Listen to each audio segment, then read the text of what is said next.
Story 1: The Haunting Order. I'd been working at Starbucks for years, and I thought I had seen it all. But one fateful night, a customer came in that changed everything. She had long, unkempt hair and a vacant look in her eyes.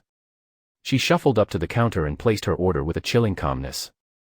"Double-shot espresso, extra hot," she whispered, her voice barely audible.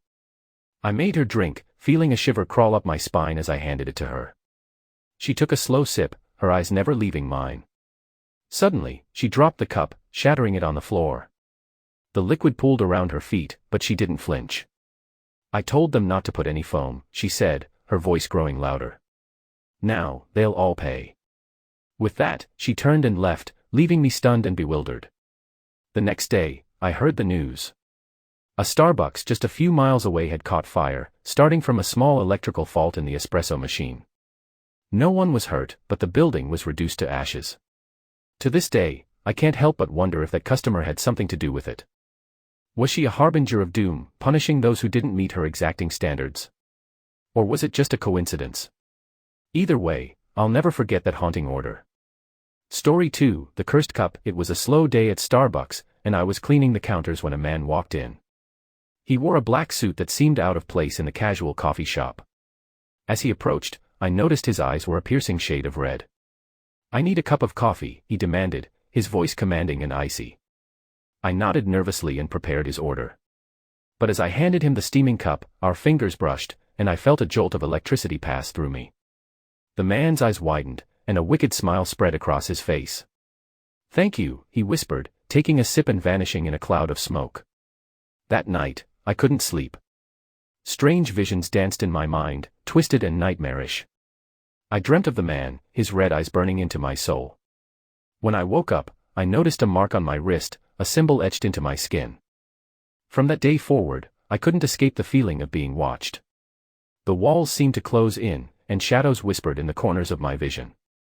And every time I looked in the mirror, the symbol on my wrist grew darker, as if it was absorbing my essence. I eventually left my job at Starbucks, hoping to escape the curse. But even now, as I sit alone in my new apartment, I can still hear the whispers. The cursed cup will forever haunt me. Story 3: The Order That Brought the Dead. It was Halloween night, and Starbucks was filled with customers in costumes. I loved the festive atmosphere, but little did I know that this night would become a true nightmare. A group of friends dressed as zombies stumbled in, groaning and moaning for their coffee fix. Their leader, a tall man with pale skin and sunken eyes, stepped up to the counter. His voice was unnaturally deep, sending chills down my spine. 5 mocha frappuccinos with extra blood, he ordered, his gaze fixed on me. I laughed nervously, thinking it was a clever Halloween joke. But as I made their drinks, a sense of unease settled in. The air grew heavy, and the lights flickered. I glanced at the group of friends, but they were motionless, their eyes locked on me. When I handed them their orders, they all took a sip simultaneously. Suddenly, they convulsed and collapsed to the floor. Blood poured from their mouths, staining the tiles crimson. I called an ambulance in a panic, but by the time help arrived, the group of friends had vanished. No bodies, no traces, just an eerie silence that hung in the air. To this day, I wonder what I served them that night. Was it just a Halloween prank gone wrong, or did my drinks truly bring the dead back to life? I left Starbucks soon after, unable to shake off the chilling memory of that horrifying order. Story 4: The Unsettling Regular. There was a regular customer at our Starbucks who always gave me the creeps. He had a long beard that reached down to his chest, and his eyes were hidden behind thick, dark sunglasses. He would come in every day, ordering the same thing, a black coffee and a croissant. But there was something off about him. He never spoke, never made eye contact. He would just sit in the corner, silently observing everyone. It was as if he was absorbing our energy, our fears. One day, curiosity got the better of me, and I decided to follow him when he left the store. He walked for miles, through dimly lit alleyways and deserted streets, until he reached an old abandoned building. I watched from a distance as he entered through the rusty doors. Against my better judgment, I followed him inside. The air was thick with dust and decay. As I ventured deeper into the building, I realized it was a makeshift shrine, a collection of photographs, newspaper clippings, and personal items scattered around. I looked closer and froze in horror. The faces in the photographs were familiar, regular customers, baristas, people from our Starbucks. But the dates on the clippings were from decades ago, long before any of us were even born. I stumbled backward, and that's when I noticed the bearded man standing behind me, his sunglasses now off. His eyes were empty sockets, devoid of life. His lips curled into a sinister smile. "You've seen too much," he whispered, reaching out with bony fingers. I ran, my heart pounding in my chest. I never went back to that Starbucks again, haunted by the unsettling regular who collected souls in his shrine of forgotten memories. Story 5, The Demonic Order. Late one evening, a group of friends entered Starbucks. They were a peculiar bunch, dressed in black cloaks with hoods that concealed their faces. The air grew heavy as they approached the counter, their presence unsettling. Their leader, a woman with fiery red hair, leaned in close and whispered her order in a raspy voice. "Triple espresso, extra bitter, served in a chalice of darkness." I prepared the drink, feeling a sense of foreboding with each step. As I handed it to her, she stared into my eyes, her irises burning with an otherworldly intensity. "Drink it," she commanded. Against my better judgment, I took a sip. The moment the liquid touched my lips, a searing pain shot through my body. I dropped the chalice, shattering it on the floor. The woman and her group laughed, a chilling sound that echoed through the cafe. That night, I was tormented by nightmares. Demonic figures danced in the shadows, whispering words of ancient curses.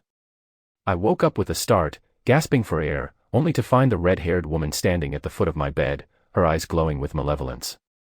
"The drink you consumed," she hissed, "has bound your soul to the realm of darkness. Prepare for eternal torment." Since that night, I've been haunted by visions of demons and plagued by unending nightmares. The demonic order was no ordinary drink, it was a gateway to a world of horror from which I can never escape. Story 6, The Possessed Barista. I was a barista at Starbucks, living a normal life until that fateful day. A customer came in, her eyes vacant, and her movements robotic. She approached the counter, her voice monotone as she placed her order. "Decaf cappuccino, extra foam," she uttered in an unnerving tone. As I made her drink, I couldn't help but feel a sense of unease. The foam seemed to take on a life of its own, swirling and pulsating like a living entity. With trembling hands, I handed her the cup. She took a sip, and a shiver ran down my spine. Suddenly, her eyes turned pitch black, and her body convulsed. A guttural voice escaped her lips, unlike anything I had ever heard.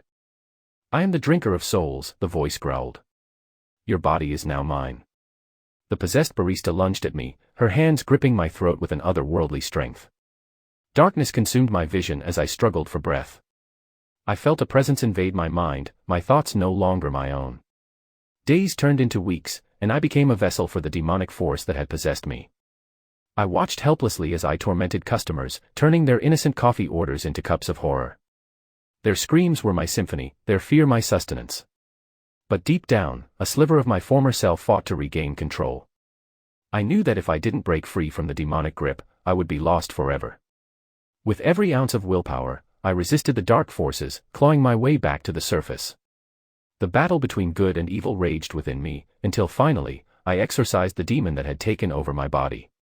But the memories of those days still haunt me, a constant reminder of the horrors I had become. Story 7, The Haunted Latte Art. Starbucks was my sanctuary, a place of comfort and warmth. But that all changed when a customer with a peculiar request walked in. She had pale skin and deep, sunken eyes. She approached the counter, a sinister smile playing on her lips. "I want a latte," she said, her voice a haunting whisper. "But I want it with a special touch." Intrigued, I asked her what she meant. She leaned closer, her breath cold against my ear. "Draw a face in the foam." A face of anguish and despair. With a sense of unease, I prepared her latte. As I poured the milk, the foam seemed to take on a life of its own, contorting into a twisted visage. I hesitated for a moment but forced myself to complete the order. The woman took a sip, her eyes gleaming with delight. "Perfect," she murmured. "The curse shall now take hold." That night, I dreamt of the face I had crafted in the foam. It haunted me, its expression shifting from pain to pure malevolence. When I woke up, I noticed a mark on my arm, a perfect replica of the face in the latte. Days turned into weeks, and the face in the foam continued to torment me. Its presence followed me wherever I went. I could hear its whispers in the wind and see its eyes watching me from the shadows. Desperate for answers, I sought out an expert in the occult. They explained that the woman had used a cursed incantation to infuse the foam with a malevolent spirit. The only way to break the curse was to destroy the face. With a heavy heart, I returned to the Starbucks and faced the haunted latte art one final time. I took a deep breath and scrubbed away the face, watching as it dissolved into nothingness. But the horrors lingered, etched into my soul forever. The haunted latte art served as a chilling reminder that even the simplest of creations can carry a darkness that consumes all it touches.